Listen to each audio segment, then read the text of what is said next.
Welcome to Harshit institute.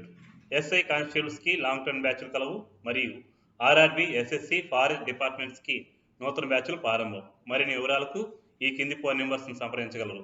నమస్తే అందరికీ, నేను మీ జీకే శ్రీనివాస్ సార్ని. ఈరోజు మీ ముందుకు రావడానికి ప్రధాన కారణం గ్రూప్ 2లో అత్యధిక మార్కులు సాధించడంలో 30కి 30 సాధించేటువంటి ప్రయత్నంలో భాగంగా ఇటీవల భారత ప్రభుత్వం భారతరత్న అవార్డులను ప్రకటించింది. మరి ఈ భారతరత్న అవార్డులు అనేటువంటివి ఏంటివి, ఎలా జరుగుతుందో అవన్నీ కూడా ఒకసారి మనం చూద్దాం. మరి ఇందులో భాగంగా చూడండి, జనవరి 23వ తేదీన తన పుట్టినరోజు కంటే ఒకరోజు ముందే ఈ అవార్డును మరి పొందినటువంటి వ్యక్తి కర్పూరి ఠాకూర్. ఎందుకంటే ఈయన పుట్టినరోజు జనవరి 24వ తేదీ. ఈయన 1924వ సంవత్సరంలో ఈయన జన్మించడం జరిగింది. మరి ఈయన పుట్టినరోజుకి ఒక రోజుకు ముందుగా అంటే జనవరి 23వ తేదీన భారతరత్న అవార్డును ప్రకటించడం జరిగింది. దాదాపుగా 5 సంవత్సరాల తర్వాత ఈ అవార్డును మళ్ళీ ప్రకటించడం జరిగింది. ఈ అవార్డును 2019లో చివరిసారిగా ముగ్గురికి ప్రకటించారు మరియు ప్రదానం చేశారు. ఆ తర్వాత 2023 వరకు ఎవరికి ప్రకటించలేదు. మరి 2024వ సంవత్సరంలో ఈ అవార్డును బీహార్ రాష్ట్రానికి 2 సార్లు ముఖ్యమంత్రిగా పనిచేసి, ఇందులోనూ మరొక విషయం ఏంటంటే ఒకే సీఎం అభ్యర్థి 2 పార్టీల తరఫున సీఎంగా చేయటం మరొక ముఖ్య విషయంగా మనం భావించాలి. ఇక్కడ మీరు గమనిస్తే బీహార్ రాష్ట్రానికి 1970-71లో సోషలిస్టు పార్టీ తరఫున, 1977-79లో ఎమర్జెన్సీ టైంలలో జనతా పార్టీ తరఫున ఈయన ముఖ్యమంత్రిగా పనిచేసినటువంటి ఘనత ఈయన దక్కించుకున్నాడు. ఆయనే జననాయక్గా పిలువబడేటువంటి కర్పూరి ఠాకూర్ గారు. మరి ఈ అవార్డు పొందినటువంటి 50వ వ్యక్తిగా ఈయన చరిత్రలో మనకు నిలిచిపోతాడు. భారతరత్న అవార్డులను 1954వ సంవత్సరంలో మొదటిసారిగా ప్రదానం చేశారు మరియు ప్రకటించారు. ఈ 2024 సంవత్సరానికి ఈ భారతరత్న అవార్డును ప్రకటించి 70 సంవత్సరాలు పూర్తయింది. భారతరత్న అవార్డును ఒక సంవత్సరం గరిష్టంగా ముగ్గురికి ప్రదానం చేయవచ్చు. అలా మనం లెక్క వేసుకుంటే దాదాపుగా 100-200 మంది పైగా రావచ్చు. కానీ భారతరత్న అనేటువంటిది అంత ఆషామాషి అవార్డు కాదు. భారతదేశంలో ఎంతో ప్రముఖమైన వ్యక్తులకు ఇచ్చేటువంటి అవార్డు కాబట్టి ఇప్పటి వరకు ఈ అవార్డు పొందిన వాళ్ళు ఈయనతో కలుపుకుంటే 50 మంది కంటే ఎక్కువ లేరు అని అనటంలో మనం ఆశ్చర్యం కాదు. సో ఇందులో భాగంగా ఇక్కడ వచ్చేసి మీరు గమనించాలి, ఈ అవార్డు పొందినటువంటి 49వ వ్యక్తి ఈయన, 50వ వ్యక్తి కాదు. సో 50వ వ్యక్తి ఎవరైనంటే ఎల్కే అద్వానీ గారు. సో ఇక్కడ ఈ అవార్డును పొందినటువంటి 49వ వ్యక్తిగా మనం కర్పూరి ఠాకూర్ గారిని మనం గుర్తించాలి. ఈయన 100వ జయంతి తర్వాత 100వ జయంతి అయినటువంటి ఈయన 100వ జయంతి రోజున ఈయనకు ఈ అవార్డు ప్రకటించడం జరిగింది. మరణం తర్వాత ఈ అవార్డును ఈయనకు ప్రకటించారు. ఈయన మరణించినటువంటి 36 సంవత్సరాల తర్వాత ఈ అవార్డును ఈయనకు ప్రకటించడం జరిగింది. మరియు ఈయన సంపూర్ణ విప్లవ ఉద్యమం అనేటువంటి ఒక ఉద్యమాన్ని కూడా నడిపాడు. ఈ రోజున ఈయన బీహార్ మాజీ ముఖ్యమంత్రిగా పనిచేశాడు. మరణించిన 36 సంవత్సరాల తర్వాత ఈ అవార్డు ఈయనకు లభించడం జరిగింది. సో ఎగ్జామ్ పాయింట్ ఆఫ్ వ్యూలో భారతరత్న అవార్డు కాబట్టి ఒక వ్యక్తికి సంబంధించినటువంటి ఫుల్ డీటెయిల్స్ ఇవ్వడం జరుగుతుంది. మీరు కామెంట్ సెక్షన్లో భారతరత్న అవార్డును మరణం తర్వాత ఎంతమంది పొందారు, అదేవిధంగా ముఖ్యమంత్రులుగా ఉన్నటువంటి వాళ్ళు, ముఖ్యమంత్రులుగా పనిచేసిన వాళ్ళు ఎంతమంది భారతరత్న అవార్డు పొందారు మీరు కామెంట్ సెక్షన్లో పెట్టవలసిందిగా కోరుతున్నాను. అదేవిధంగా ప్రధానమంత్రులుగా పనిచేసి భారతరత్న అవార్డు పొందిన వాళ్ళు ఎంతమంది ఉన్నారు అదొకటి. మరియు పదవిలో ఉండగానే భారతరత్న అవార్డు పొందినటువంటి ప్రధానమంత్రులు ఎంతమంది ఉన్నారో కామెంట్ సెక్షన్లో పెట్టండి. ఓకే, ఇక్కడ మళ్ళీ మనం గమనిస్తే ఈ అవార్డు పొందినటువంటి 50వ వ్యక్తి ఎవరైనంటే ఎల్కే అద్వానీ. సో మీరు గమనిస్తే లాల్ కృష్ణ అద్వానీ అంటాం. ఈయనను బీజేపీ కురువృద్ధుడిగా మనం పిలుస్తూ ఉంటాం. అటల్ బిహారీ వాజ్పేయి ఉన్నటువంటి టైంలో అటల్ బిహారీ వాజ్పేయిని రామకృష్ణులు అని కూడా పిలవటం జరుగుతూ ఉంది. రాముడు కృష్ణుల్లాగా, రాముడు లక్ష్మణుల్లాగా తోడుగా ఉన్నటువంటి వాళ్ళు వీళ్ళిద్దరూ కూడా. అటువంటి రాముడు లక్ష్మణులాగా ఎంత ఫేమస్లో ఈయన అంత ఫేమస్ అయినటువంటి వ్యక్తిగా పిలుస్తూ ఉంటారు. ఎందుకంటే బీజేపీ ఐరన్ మ్యాన్గా ఈయనను పిలుస్తూ ఉంటాం. ఈయన దాదాపుగా ఈయన జన్మించింది అవిభాజ్య భారతదేశంలో 1927లోనే ఈయన జన్మించడం జరిగింది. సో ఈయనకు ఈ అవార్డును 2024 ఫిబ్రవరి 3వ తేదీన ప్రకటించడం జరిగింది. ఈ అవార్డు పొందినటువంటి 50వ వ్యక్తిగా మనము ఎల్కే అద్వానీని మనం పిలుస్తాం. సో ఇక్కడ ఈయన బీజేపీ ఉక్కు మనిషిగా పిలుస్తారు. ఈయనకు పద్మ విభూషణ్ అవార్డు కూడా గతంలో లభించింది. ఈయన 1998 నుండి 2004 మధ్యలో బీజేపీ పార్టీ ఆధ్వర్యంలో హోంశాఖ మంత్రిగా కూడా పనిచేశారు, ఉప ప్రధానిగా కూడా పనిచేశారు. సో ఎందుకంటే 1999 నుంచి 2004లో బీజేపీ పార్టీ పూర్తి స్థాయిలో మరి అధికారం చేపట్టింది. ఇందులో భాగంగా మరి అటల్ బిహారీ వాజ్పేయి ముఖ్యమంత్రి అయితే ఈయన ప్రధానమంత్రి అయితే అటల్ బిహారీ వాజ్పేయి గారు ప్రధానమంత్రి అయితే ఈయన ఉప ప్రధానమంత్రిగా విధులు నిర్వహించారు. సో ఇంకొకరు చూద్దాం మనం. చూడండి, 2024 ఫిబ్రవరి 9వ తేదీన భారతరత్న అంటే ఈ రోజు ఈ భారతరత్న అవార్డును మరొక ముగ్గురికి ప్రకటించడం జరిగింది. వీళ్ళల్లో 51వ వ్యక్తిగా పివి నరసింహారావు గారు, పాములపర్తి వెంకట నరసింహారావు గారు. 17 రకాల భాషలు మాట్లాడగలిగినటువంటి వ్యక్తి, రూపాయి నోటు పైన ఉన్నటువంటి అన్ని భాషలు మాట్లాడగలిగినటువంటి వ్యక్తి, అపర చాణక్యుడిగా పిలువబడేటువంటి వ్యక్తి, దేశ్ బచావో దేశ్ బనావో అనేటువంటి ఒక నినాదాన్ని ఇచ్చిన వ్యక్తి. 1991 జూలై 24వ తేదీన భారతదేశంలో ఆర్థిక సంస్కరణలను ప్రారంభించినటువంటి ప్రధానమంత్రి పివి నరసింహారావు. ఎందుకంటే 1991లో పివి నరసింహారావు ప్రధానమంత్రి పదవి కాదు, ఎమ్మెల్యే పదవి, ఎంపీ పదవి వేటికి పోటీ చేయకుండా ఆయన ఇంట్లో కూర్చున్నాడు. ఈయన స్వస్థలం కరీంనగర్. అయితే బీజేపీ పార్టీ అప్పుడప్పుడే పుంజుకుంటుంది. కాంగ్రెస్ పార్టీ మంచి మెజారిటీ ఉన్నప్పటికీ సరైన నాయకుడు లేకపోవడంతో కాంగ్రెస్ పార్టీ గెలిచింది 1991 ఎన్నికలలో. కానీ ప్రధానమంత్రి అభ్యర్థి ఎవరికి తేలలేదు. ఎందుకు ఈ పివి నరసింహారావు దగ్గరికి వచ్చారంటే, వాస్తవంగా 1990వ సంవత్సరంలో ఇందిరాగాంధీకి అనుకూలంగా ఉన్నటువంటి ప్రణబ్ ముఖర్జీ అనేటువంటి ఆయన 1990లో ఆయన విడిపోయి సొంతంగా ఒక పార్టీ పెట్టాడు. దీంతో ఈయన పోటీ చేసిన ప్రతి చోట ప్రణబ్ ముఖర్జీ ఓడిపోయి చివరకు ఆయన తిరిగి మళ్ళీ కాంగ్రెస్లోనే కలిసిపోయాడు. దీంతో ఈయన మన పార్టీ నుంచి విడిపోయాడనేటువంటి ఉద్దేశంతో ఆయనను అసలు ప్రధానమంత్రి అభ్యర్థిగా లెక్క వేసుకోలేదు. అయితే ఈయన కాంగ్రెస్ పార్టీకి చెందిన ఆయన రాజకీయాలకు దూరంగా ఉండాలని నిర్ణయించుకున్నాడు. అయితే ఎన్నికలు జరిగిపోయినాయి, ప్రధానమంత్రి అభ్యర్థి తేలలేదు, కానీ మెజార్టీ కాంగ్రెస్కు ఉంది. అప్పుడు ఇంటి దగ్గర ఉన్న ఈయనను పిలుచుకొని వచ్చి కాంగ్రెస్ పార్టీ అధినేతగా చేసి ప్రధానమంత్రిగా ప్రకటించారు. మీ అందరికీ తెలుసు, ఒక వ్యక్తి ప్రధానమంత్రిగా ఎన్నిక కావాలి అని అంటే లోక్సభలో కానీ రాజ్యసభలో కానీ సభ్యుడిగా ఉండాలి. లేదా మరి ఒకవేళ ఎన్నికల్లో ఓడిపోయినా మళ్ళీ ఏదో ఒక చోట ఆయన ఎన్నిక జరిగి 6 నెలల్లో ఎన్నిక జరగాలి. ఇవన్నీ మీకు తెలుసు. అయితే అప్పుడు మరి ఆంధ్రప్రదేశ్లో టీడీపీ పార్టీ అధికారంలో ఉంది. మరి అప్పుడు పివి నరసింహారావు గారు నంద్యాల నియోజకవర్గం నుంచి పోటీ చేయాలని నిర్ణయించుకున్నాడు. ఆ రోజున నంద్యాల పార్లమెంటరీ స్థానం నుంచి అక్కడ ఉన్నటువంటి సిట్టింగ్ ఎంపీని ఖాళీ చేపించి ఈయన నిలబడుతున్నాడు. అప్పుడు టీడీపీ పార్టీ భూమా నాగిరెడ్డి అనేటువంటి ఆయనను మరి ఇక్కడ అభ్యర్థిగా ప్రకటించింది. అప్పుడు ఎన్టీ రామారావు గారు మరి ముఖ్యమంత్రిగా ఉన్నారు ఆంధ్రప్రదేశ్లో. ఒక ఆంధ్రుడు ప్రధానమంత్రి అయ్యాడు కాబట్టి మరి ఈయనకు పోటీగా నిలబెట్టకూడదనే ఉద్దేశంతో భూమా నాగిరెడ్డి గారు విత్డ్రా చేసుకున్నారు.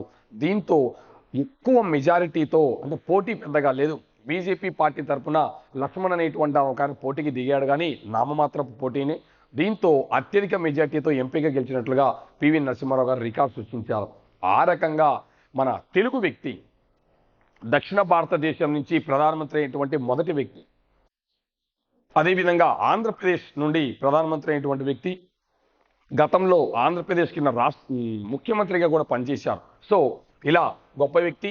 మరి విశ్వనాథ సత్యనారాయణ రచించినటువంటి 1000 పడగలు అనేటువంటి నవలను ఈయన సహస్ర ఫన్ అనే పేరుతో హిందీలోకి అనువదించాడు. అందరి ప్రధానమంత్రుల యొక్క సమాధులు ఎక్కువగా ఢిల్లీలోనే ఉన్నాయి, కానీ ఈ పివి నరసింహారావు గారి సమాధి మాత్రం హైదరాబాద్లోనే ఉన్నట్టుగా మనం గుర్తించాలి.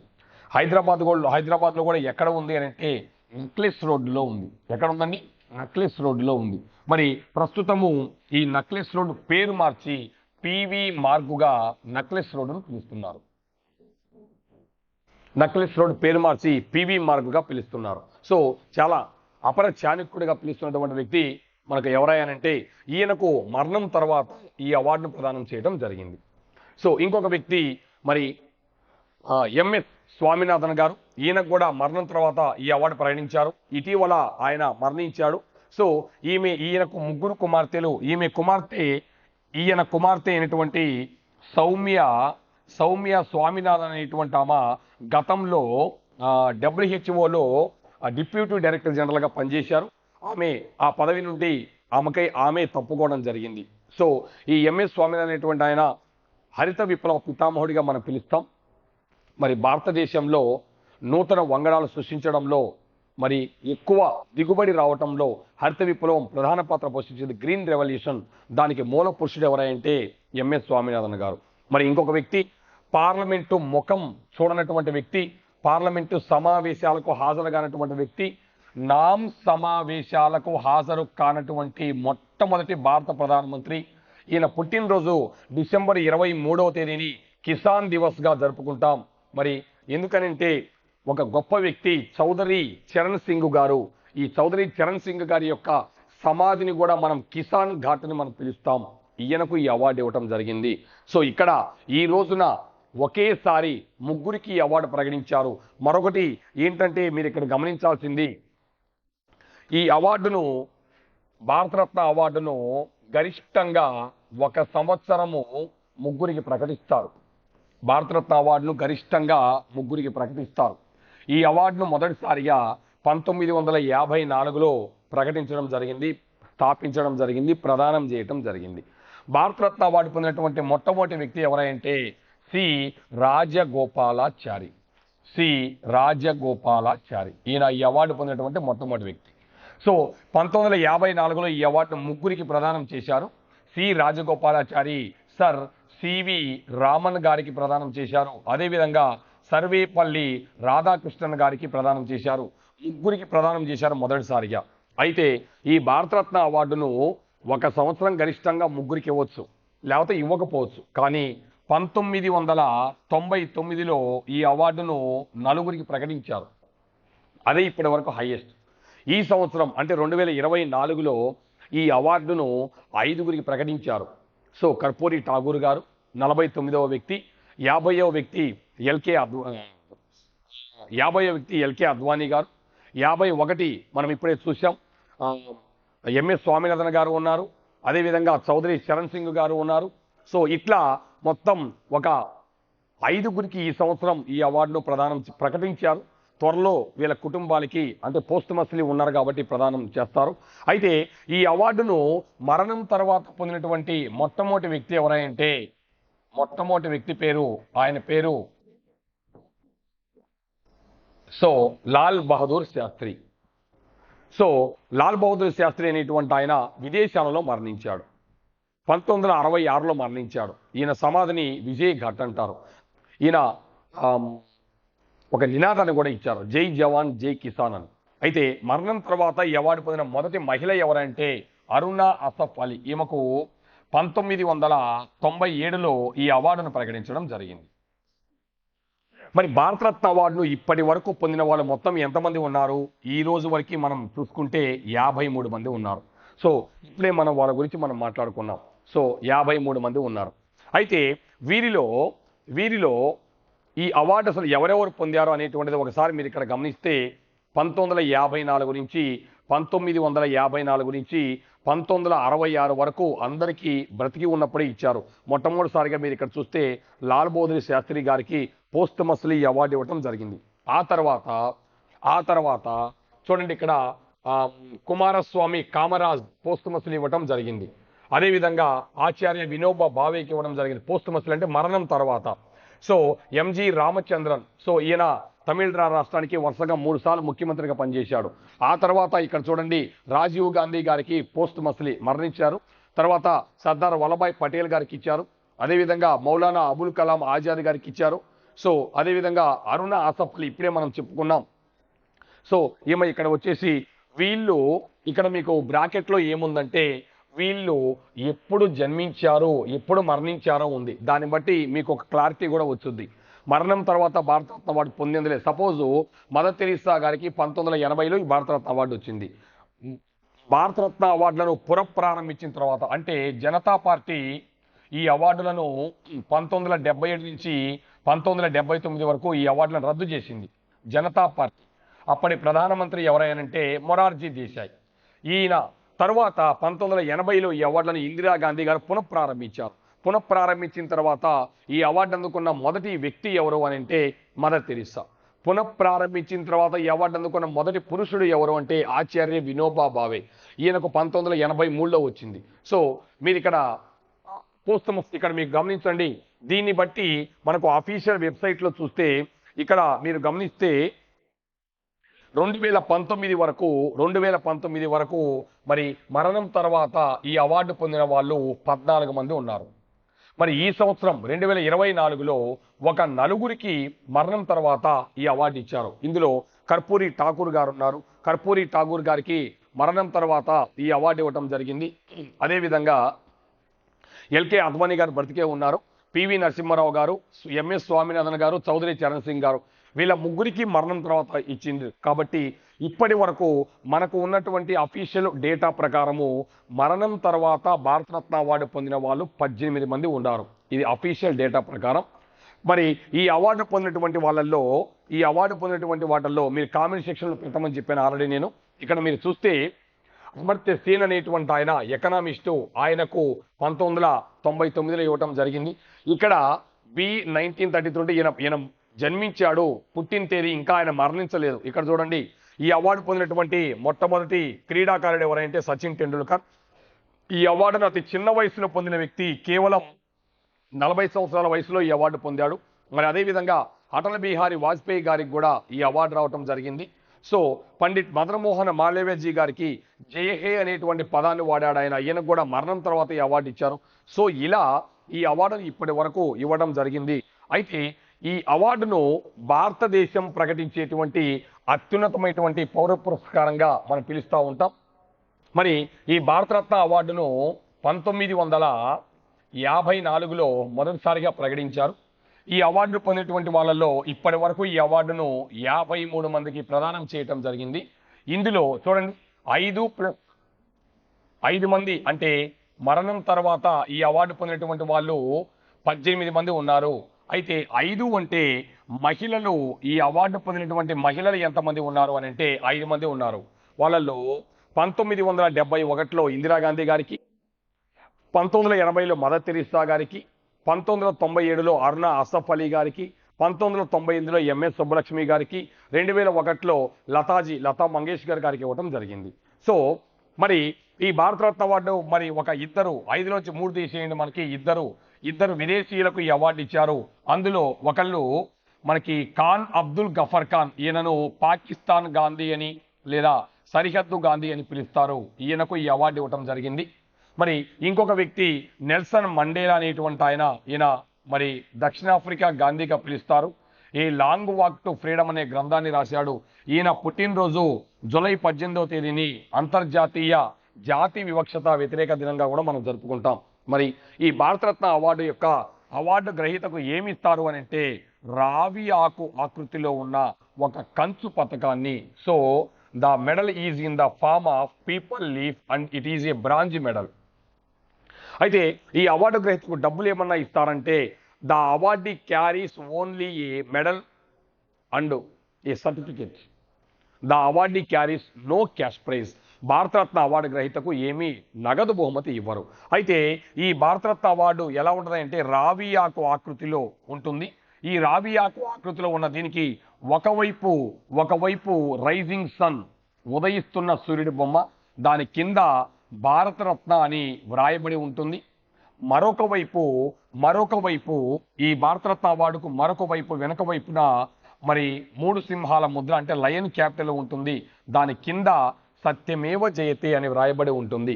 ఈ సత్యమేవ జయతే అనేటువంటి పదాన్ని ఎక్కడి నుంచి తీసుకున్నారా అని అంటే మండుక ఉపనిషత్తు నుంచి తీసుకున్నారు. కాబట్టి మై డియర్ ఫ్రెండ్స్, యాస్పిరెంట్ రాబోయే కాంపిటేటివ్ ఎగ్జామ్స్ గ్రూప్ 2కి ప్రధానంగా గ్రూప్ 2లో ఇప్పుడు జరగబోయేటువంటి ట్రెండింగ్లో ఉంది కాబట్టి ఈ భారతరత్న టాపిక్ భారతదేశంలో జరిగే అన్ని ప్రముఖ ఎగ్జామ్లకు చాలా ఇంపార్టెంట్. ఇందులో రేపు జరగబోయేటువంటి గ్రూప్ 2 ఎగ్జామ్లలో భారతరత్న అవార్డీస్ గురించి ఖచ్చితంగా మనకు ఒక బిట్టు ఉంటుంది. కాబట్టి భారతరత్న అవార్డు యొక్క కరెంట్ అఫైర్స్, ప్యూర్గా కరెంట్ అఫైర్స్ మనం చదవాలి. ఎందుకంటే కొన్ని స్టాండర్డ్ జీకే కూడా ఇందులో ఉంటాయి. మరి ఈయన ఎల్కే అద్వానీ గారు మై కంట్రీ మై లైఫ్ అనే గ్రంథాన్ని రాశారు. వాస్తవంగా ఇది స్టాండర్డ్ జీకే బిట్ అయినా రేపు అడగొచ్చు, ఆయన ఉప ప్రధానిగా ఎప్పుడు పనిచేశారు, ఆయన హోంశాఖ మంత్రిగా ఎప్పుడు పనిచేశారు, అసలు ఈ అవార్డు పొందినటువంటి ఎన్నో వ్యక్తి ఈయన మరి మరణం తర్వాత పొందాడా లేకపోతే బ్రతికి ఉన్నప్పుడు పొందారా, ఇవి ఖచ్చితంగా అడగొచ్చు. కాబట్టి కొంచెం మీరు ఫోకస్ చేయాల్సినటువంటి అవసరం ఉంది. మరొక టాపిక్తో మళ్ళీ మనం కలుసుకుందాం. Thank you. ఎస్ఐ కానిస్టేబుల్స్ కి లాంగ్ టర్మ్ బ్యాచ్లు కలవు మరియు ఆర్ఆర్బి, ఎస్ఎస్సి, ఫారెస్ట్ డిపార్ట్మెంట్స్ కి నూతన బ్యాచ్లు ప్రారంభం. మరిన్ని వివరాలకు ఈ కింది ఫోన్ నెంబర్స్ సంప్రదించగలరు.